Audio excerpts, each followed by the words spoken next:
Played a bit of the great Clapton just before the ad break, and the reason I played that, apart from the fact it's bleeding excellent, is the fact that my next guest is Peter Tuffrey, who talks about British guitarists 1952 to 1972, electric pioneers from the mid-20th century. No other musical instruments did a faster or had a greater impact than the electric guitar. In Britain, many young lads became enthralled by the look, the sound, leading to them taking up the guitar to entertain their peers. The rest, as they say, was rock and roll history. Delighted to be joining me live on the line, author of British Guitarists 1952 to 1972, Peter Tuffrey. Peter, good afternoon to you.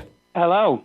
Good to have you with us. Yeah, thank you very much for having me on your show. Well, the pleasure is brilliant. The pleasure is indeed all mine. And can I just say, what a beautiful book. Well, thank you very much. It's always, when things turn out like this, it's always a team effort. I can't, take all the credit for it. I had to twist people's arm it took about 10 years to actually do.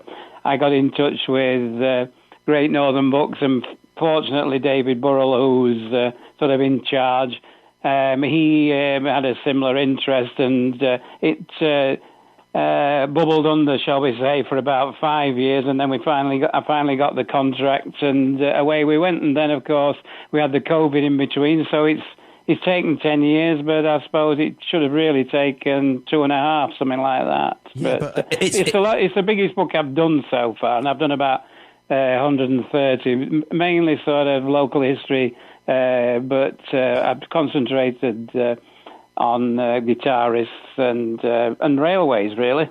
So that's my potted history. I was formerly keeper of fine and decorative art at Doncaster Museum and Art Gallery, and area manager for a vintage guitar and amplifier company. Right, you've crammed a bit in then, to put it mildly, my friend. Well, I worked for, my best friend was chairman of Doncaster Rovers, and I worked for Doncaster Rovers for 2 years while they languished in the conference. But so I've always been involved in the three things I like: art, football, and music. So I'm very fortunate. Well, indeed, and the great thing, because I did when I looked up, because I do occasionally do some research, and I popped your name into the internet, and a lot of railway books came up, and I thought, hang on a second, and then I realised that it was one and the same. Now the thing is, this book, I mean, obviously we're on radio, you can't see it, but it's got the most beautiful photographs of some of the guitar greats, and really not the sort of just only the standard shots you'd expect, but there's great ones of a very young Lonnie Donegan, and I suppose he sort of kicks it off, doesn't he? Really, I suppose. Oh yeah. I mean, Pete Townsend said that when he got up as a sort of breakaway band from the jazz band, he was the first guy to front a band with a guitar. And I met Pete Donegan, his son, who was marvellous.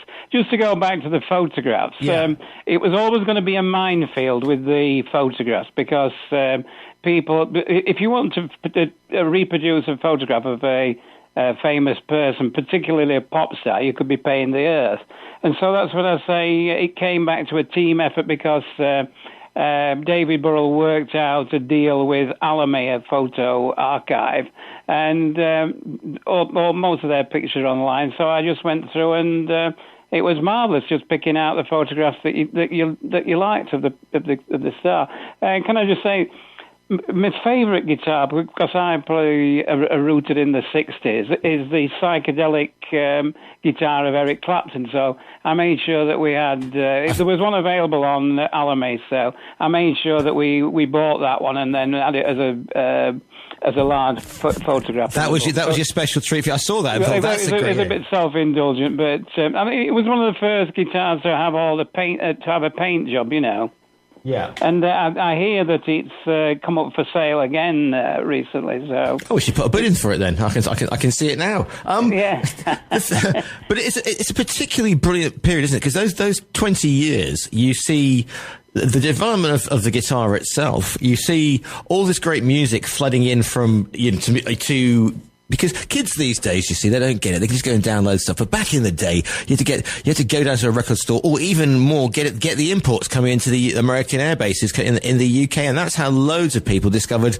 the blues, and that's how the British blues exploded. Yeah, that's right. You have done your research. That it takes some research to find all that. But what I would say is that when people wanted to play the guitar, when you read into the book, they were buying all sorts of crappy instruments with the strings like an inch away from the fretboard, and at that time, it was the dawn of the American guitars like Fender and Gibson, but you couldn't buy them until the late 50s because there was an import ban on them, and so the instruments were quite bad.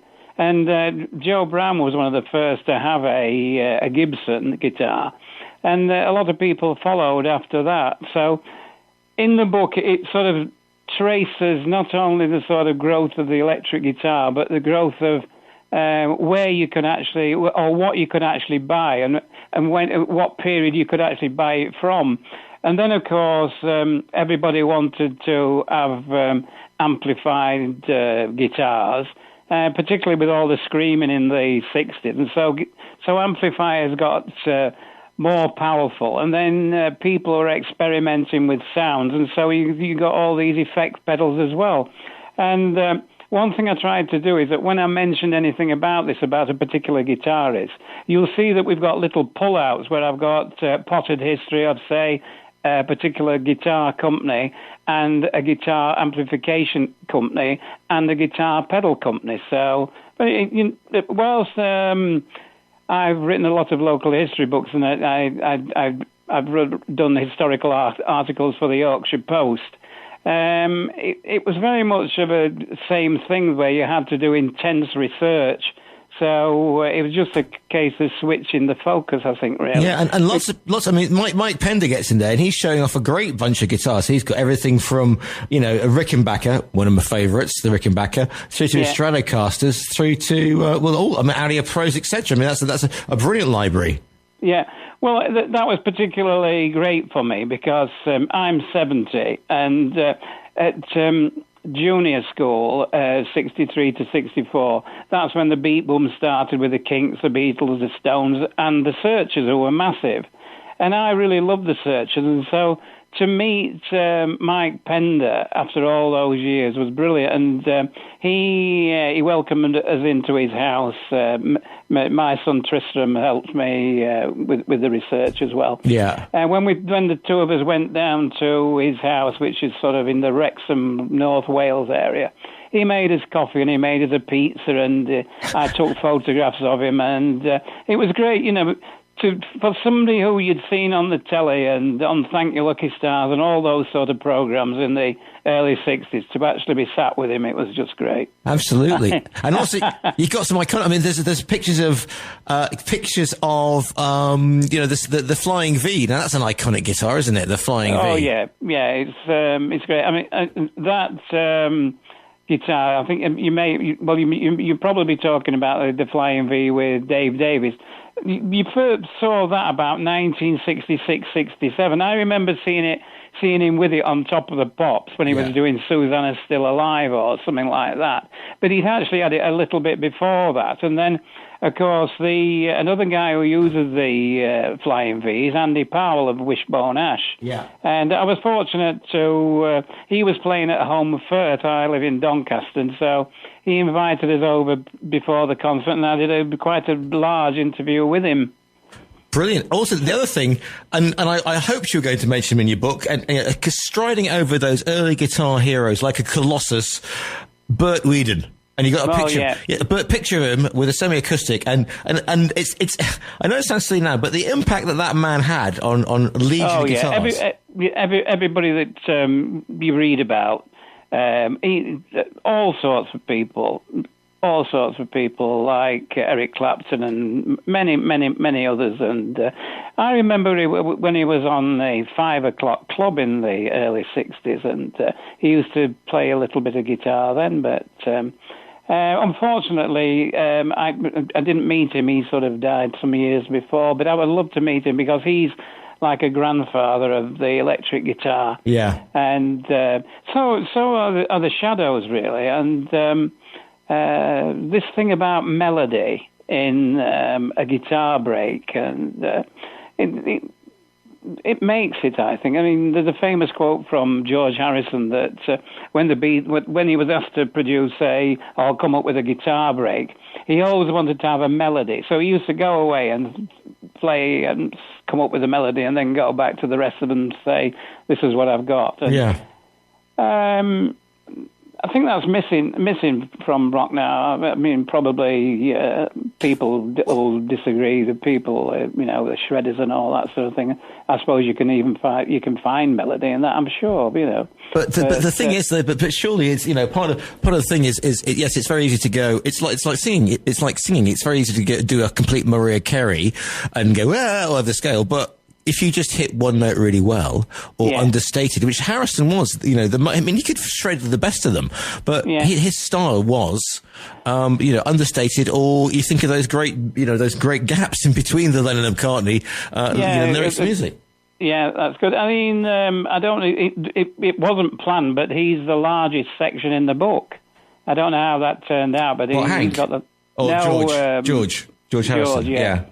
Also, I mean, I love the Shadows. I play the Shadows all the time.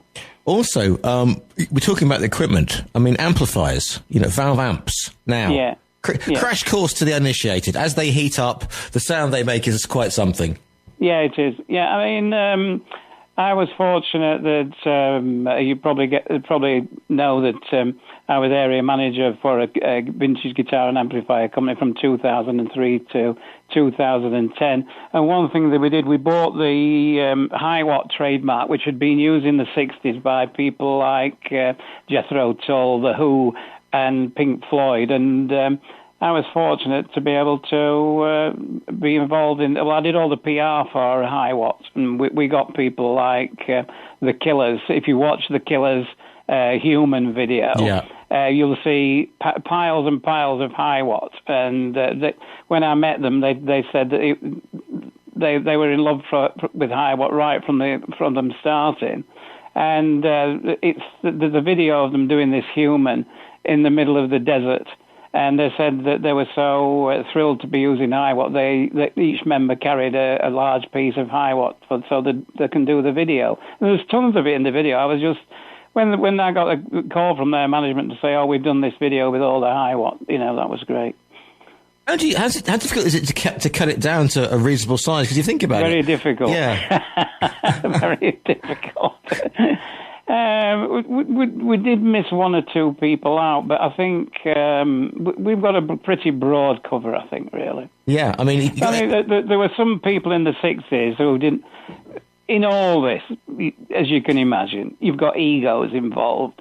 Some people fell over themselves to be in it. It was big guitarists, but some big guitarists never replied.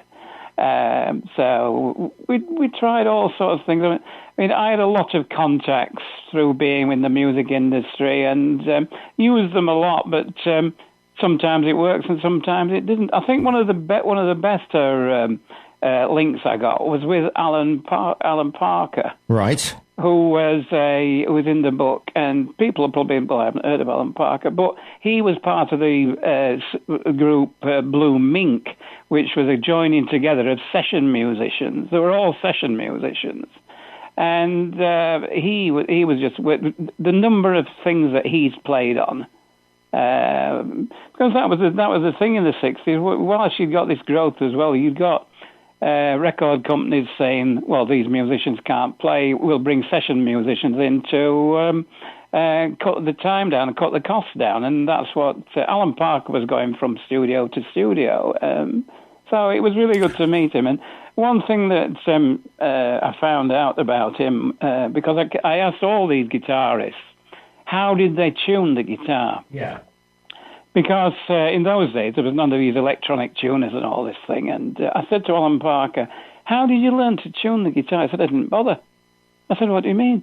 He said, I've got perfect pitch. And when you look at what perfect pitch is and the sort of percentage of people who've got perfect pitch, it's just incredible. it's such a. I mean, it's such a wide scale. You've got like Andy Fairweather Low from Amen Corner. Yeah, just let me interrupt you and say. Okay. I always thought that Andy Fairweather Low was the front man for Amen Corner. But then later, when Amen Corner folded, he started having this solo career, and then he started playing guitar alongside Eric Clapton and all sorts of other people. I mean, he's played guitar with even Joe Satriani. And when you start looking at him, and I was fortunate that his manager, John Taylor, who also manages Joe Brown, arranged for me to go to Cardiff to meet Andy Fairweather Low. But Andy Fairweather Low was playing lead guitar before Amen Corner, and it was just that they wanted to do a sort of soul, sort of R&B stuff, so he ended up being the singer. But he's always been a guitarist, and he's always been a very competent guitarist. Yeah. He told me that when George Harrison did his tour in Japan, George Harrison rang him up and said, "Will you play guitar along with Eric Clapton?" but Andy Fairweather told me that all the sort of well-known bits within the Beatles and George Harrison's thing, Andy Fairweather Low played. And he said that when Eric Clapton did the Unplugged, the famous Unplugged for MTV, Andy Fairweather Low had been recommended to Eric Clapton, so he invited him down to his house. Yeah. And he of course, he had the best guitars possible because Gibson used to send also any guitar that Eric Clapton wanted. So Andy Fairweather Low said, in preparation for this Unplugged, the famous Eric Clapton Unplugged, there was just him and two Martin guitars together. And he said, I sat opposite Eric Clapton, and obviously Eric Clapton opposite me, and we just worked things out. And so he's like a very, very good unsung guitarist, Andy Fairweather Low. And he was marvellous. Well, it was about 4 hours with him. It was a long drive, obviously, from Doncaster to Cardiff, but it was worth every minute. Absolutely. Especially with tales like that. Especially, the Unplugged sessions, just him and Clapton play. Can you imagine that one? I mean, that must have been brilliant. Yeah, brilliant. And he said that if you wanted a guitar, you just rang or emailed Gibson and say, I'm doing this concert with Eric Clapton. Can you send me an L5 or whatever it is? And it just used to come, here you are, free. Also, you've got one of, if only, you've got one of my, and I'm so glad he's in the book, because Robert Fripp, I've got a huge spot for Robert Fripp. I mean, Frippatronics, and still out there and giving it tons with his lovely wife Toya. It looks a bit. I must admit, I'm not doing him a disservice or Toya because I love them both. But it's a bit of a strange to see Robert Fripp with his sort of punk haircut. You've got him down as a sort of intellectual guitarist, if that's the right phrase, haven't you, really? Yeah, but he's still wearing a suit and waistcoat even with his punk hair, and he is, but I mean that's the great thing. But when you see what Fripp did on Heroes and stuff like that, and he's just genius. Again, rather than shredding like everybody else was kind of doing, he's picking the notes very carefully and he's got that melodic. But what amazes me is that. That album, the first album of the Mouth, the Shouting Mouth, if you want. Yeah. I mean, the albums in those days were like 32 and 6. Yeah. But now, an original of that sleeve, you can be paying like £200 or £300 for it. It's just amazing how what grew up with the guitarist as well is the album covers, which were fantastic. Yeah, they were indeed. You look at this. I mean, this is sort of my dream book, and out just in time for Christmas. And it's so many others: Paul Kossoff, Mick Taylor, Mark Ronson. They're all in there. I mean, Mark Bolan makes an appearance, and I thought that's an interesting choice. But then going back to it, he's just let me tell you about Mark Bolan. Yeah, please do. You remember when he was in Tyrannosaurus Rex? Indeed. Well, he was about 69, I think, and. John Peel was introducing Liverpool scene, and you probably heard of those. Liverpool scene and Tyrannosaurus Rex at the hall at the back of Sheffield City Hall, and I went there. And Steve Peregrine took and Marc Bolan, they must have weighed about 4 stone between them, and they bopped out the Tyrannosaurus Rex stuff, which everybody either hated or loved, and I thought it was okay, and I was quite surprised when he went to electric, but I quite liked all the electric bits, and of course he was greatly influenced by Eddie Cochran, and it was great. But just let me say, if we've got time, that one guitarist that I wanted to meet, but he was so ill that I couldn't, and I was in communication with him. He emailed me once, and I treasure the email, and that's Tony McPhee with the Groundhogs. Yeah. But he died recently, but I don't know if I've ever heard that Split album. The Split album is absolutely superb.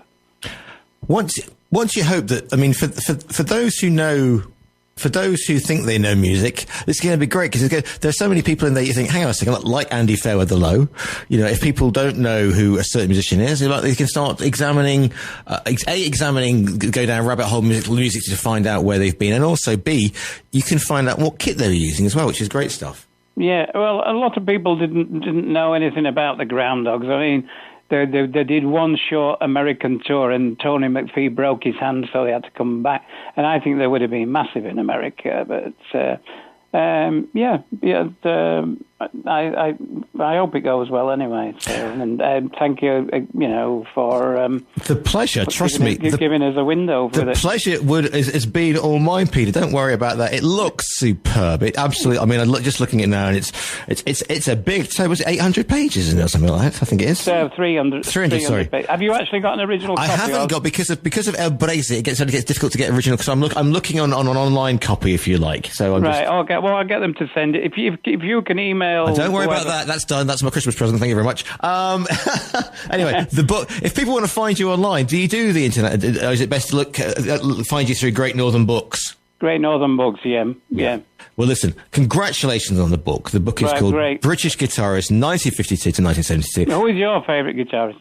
Out of the lot I've got huge, actually, well, all the normal ones. I'm a big fan of Fripp, and obviously Kossoff, as you'd expect. Yeah. British Guitarists, Jeff Beck, obviously Jimmy Page, all that sort of thing as well. Yeah. Yeah. Well, just let me tell you that the guy who put it into, who coordinated the information for me on Joe Brown and Andy Fairweather Low was John Taylor. Yes. Have you heard of John Taylor? Sounding familiar. Go on, off we go. John Taylor was the manager of Paul Kossoff. After he left Free. Yeah. And this is the story. Paul Kossoff was sat with John Taylor on the aeroplane, and he said he was going to go. Paul Kossoff said he was getting up to go to the toilet. Oh, blimey. And then, of course, the rest is history. They found him dead in the toilet. So John Taylor was with him, on his final bit. Awful. Yeah. Awful. Anyway. I think when you think how old he is, and the touch of his with the guitar is just phenomenal. Yeah, I mean that combination when Free do Fire and Water, which is just a brilliant album, and you just think that's a band hitting their stride, getting to their stride, and then, as you know, Kossoff leaves, and of course with Paul Rodgers as well, the voice was brilliant on it. Exactly. Yeah. Anyway. The book is called British Guitarists, 1952 to 1972. It's by Peter Tuffrey. Peter, thank you so much for your time today. Very good. Thank you.